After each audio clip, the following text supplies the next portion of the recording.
عزیزم، من با یه عالم عشق برات بستنی مورد علاقت آوردم و تو چرا برام ناز میکنی؟ آرمان چرا مثل بچه‌ها رفتار میکنی؟ اگه کسی ما رو ببینه چی؟ یه شوهر نمیتونه دهن زنش بستنی بذاره مگه؟ فقط یک بار. آفرین. زن داداش شما میگین بستنی بخورین؟ نه خیلی ممنون. راستش ما دوتا هم بیرون میریم، پس هم بستنی میخوریم و هم فیلم میبینیم. به به، داداش فرهان به جز کار تفریح دیگه هم میخواد بره؟ به تشویق. خیلی فهمیده است. حالا مثل بقیه همیشه دنبال رمانتیک بازی نیست. وای زن داداش، این رمانتیک بازی که هست این نصیب زنای خوش شانس میشه. هر زنی شانس نداره که شوهرش رمانتیک باشه. خب بریم دیگه. داداشون مراقب باش. ممنون. بریم دیگه. خدافظ زن داداش. آرمان چرا همیشه بهش تیکه میندازی؟ چون اینم همیشه تیکای شیرین بهمون میندازه. اون که عادتشه. عادتش نیست، برعکس فکر میکنم نیت خیلی خوبی هم نداره. آرمان از دست تو. این بنده ی حقیر خیلی دوستت داره. رفتارای داداشو زن داداشو دیدی؟ تو چرا همیشه به رفتاری اونا دقت میکنی؟ وقتی ببینم خب دقت میکنم دیگه. اصلا خجالت نمیکشم. فعلا دارم میبینم خیلی زیاد آرایش کردی و چه نیازی بود انقدر گردنبند گرون بپوشی؟ تعریف کردین، اونم چه تعریفی؟ هی بابا، فقط دارم میگم یه گردنبند ظریف میپوشیدی. تو که اوضاع شهر رو میدونی و شبم هستش دیگه. تارا هم که تا نصف شب با شوهرش بیرون میچرخه، اونم طلای گرون میپوشه، اما آرمان هیچ وقت بهش گیر نمیده. حتی بهش میگفت روجتو پررنگ‌تر کن. چرا همیشه خودتو با تارا مقایسه میکنی؟ اونا زندگی خودشونو دارن زرین. بله زندگی خودشونه، خیلی هم همدیگر رو دوست دارن. من الکی با شما ازدواج کردم. ببین زرین، من یک موضوع رو 100 بار بهت فهموندم. هر آدمی شخصیت خودشو داره و رفتارهای خاص خودشو. به جای اینکه به اون دوتا توجه کنی، چرا به چیزایی تمرکز نمی‌کنی که من دوستشون دارم؟ سلیقه شما که از عهد بوق والا. همین الان بهت گفتم که آرایشت خیلی زیاده، باز داری پررنگ‌ترش می‌کنی؟ سالگرد ازدواجمونه، توی مراسم ختم که نمیریم. چرا رژ لبمو پررنگ نزنم؟ باشه بابا، هر کاری دلت میخواد انجام بده. وقتی میخواستی بی احساس باشی، پس چرا منو با خودت آوردی؟ منظورت چیه؟ از وقتی اومدی نه دستمو گرفتی نه تعریف کردی. من نمیخوام با تو بیام. لطفاً دور بزنی. باشه من معذرت میخوام، لطفاً اعصابتو خورد نکن. بهت قول میدم دیگه هیچی نمیگم. آخه چرا هیچی نمیگی؟ با من حرفای خوب بزنین، حرفای احساسی عاشقونه بزنین. لطفاً نگو همونطور که آرمان با تارا عاشقونه حرف میزنی.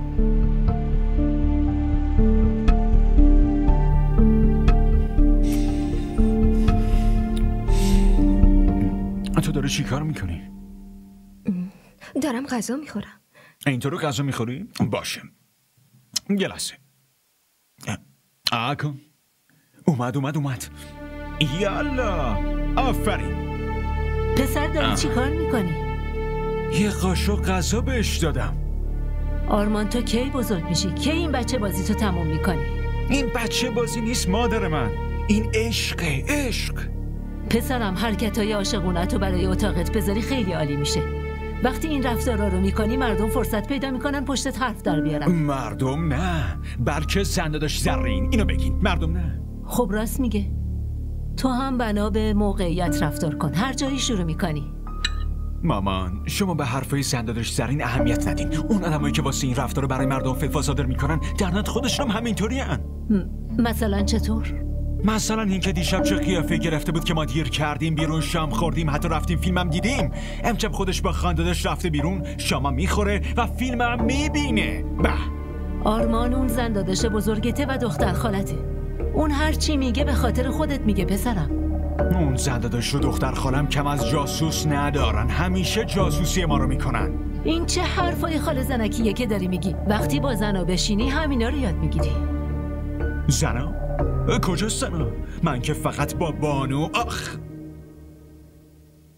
بحث الکی رو شروع کردی. تو چرا اینو نصیحت نمی کنی ها؟ مادر جون من که شما برش کنین الکی، شما شامتون رو بخورین. تو بعد از شام چایی درست کن و اتاقم بیار. میخوام باهات حرف بزنم. چشم.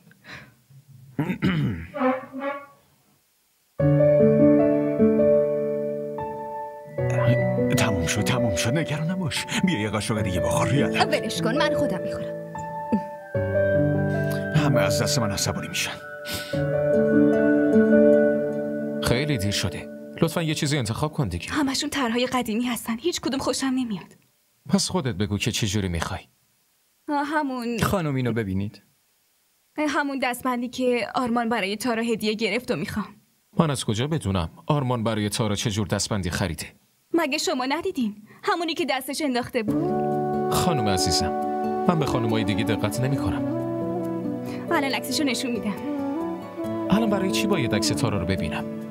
ای بابا، عکس تارا نه، عکس دستبندی. باشه ببینم.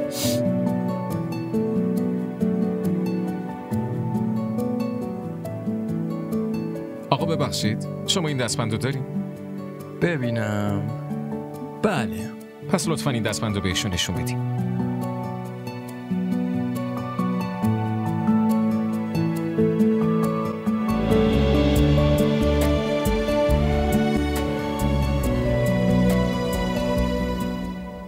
تو چرا اومدی؟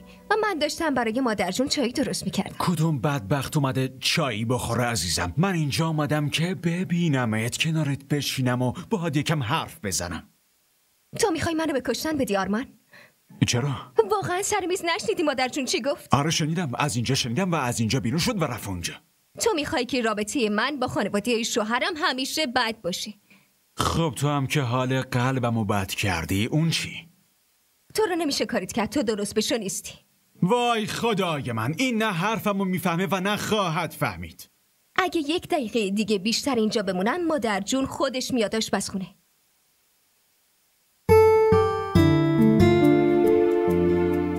این دستو نگرفتم که به این راحتی ولش کنم. آرمان، تو الکی داری توی تجارت وقتی تو تلف میکنی. به نظرم باید بازیگر میشدی. عشق من برات به نظر بازی میرسه؟ من نمیتونم اینو تحمل کنم، اصلا نمیتونم. آرمان چجوری میتونی اینقدر فیلم بازی کنی؟ چون عاشقتم و دوست دارم. دردت درمان نداره. داره و پیش توه. من اتاق مامان میرم چایشو میبرم.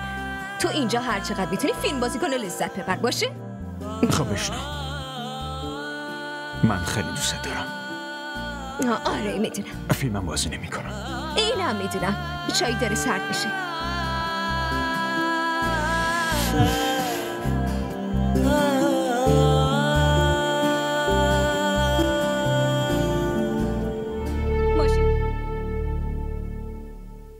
مادر جون شیر میخوردین دیگه.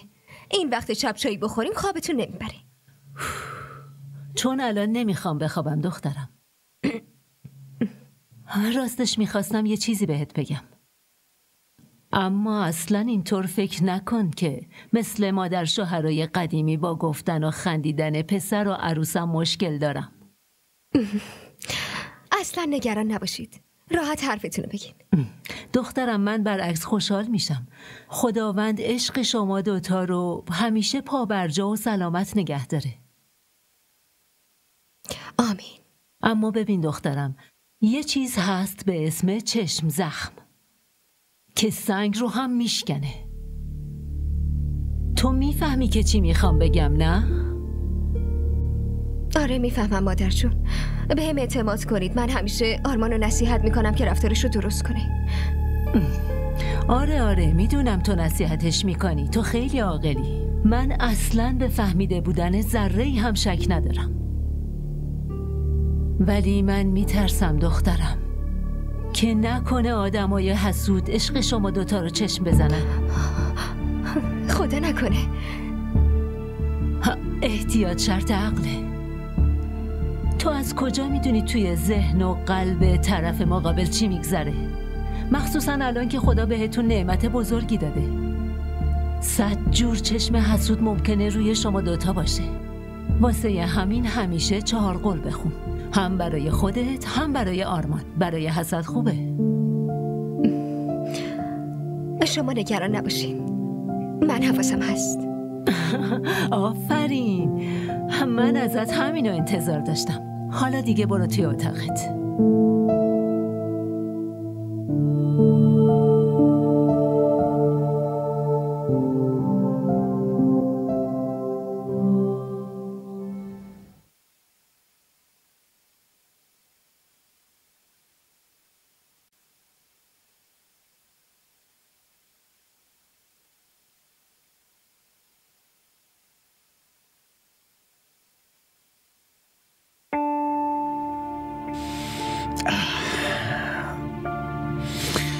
چه نیازه که این کار رو انجام بدی؟ من که از همون اول مرید و غلامتم عزیزم. همینجوری داشتم چارغور میخوندم و گفتم که فوتیش کنم. چرا؟ چون مادر جون بهم گفت که با خوندن چارغول و آیت الکرسی از چشم زخم دور میمونی و آدم از همه بلاها دور نگه میداره. اون که درسته، اما به نظرم چشم زخمی وجود نداره. وقتی عجله یکی فرا برسه اون وقت. آرمان، آخه چرا این روزا از اینجور حرفا میزنی؟ من نمیفهمم. خب این واقعیته و با واقعیت باید روبرو بشی عزیزم. اما این وقت شب از اینجور حرفا نمیزنن. آره درسته، این موقع آدما حرفای عاشقونه میزنن، همون حرفا رو بزنیم. اونا رو که 24 ساعته میگی. پس بیا در مورد بچه‌مون که قراره به دنیا بیاد حرف بزنیم. بگو دختر باشه یه پسر. آرمان، آخه من چطور میتونم اینو بگم؟ ای بابا تو اصلا چیزی هم میدونی؟ نه خیر. علم انقدر پیشرفت کرده حتما یه راهی وجود داره دیگه، نمیدونم. آرمان توی ذهن تو این حرفا از کجا میاد؟ بگو ببینم که توی ذهنت چی میگذره؟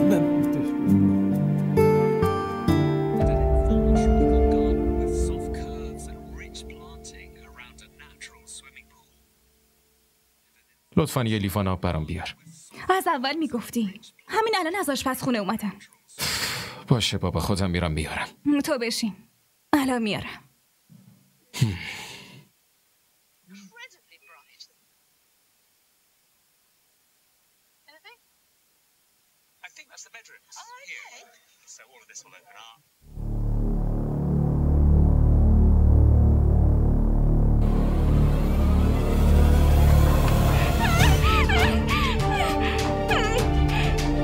ساکت، صدا در نیاد.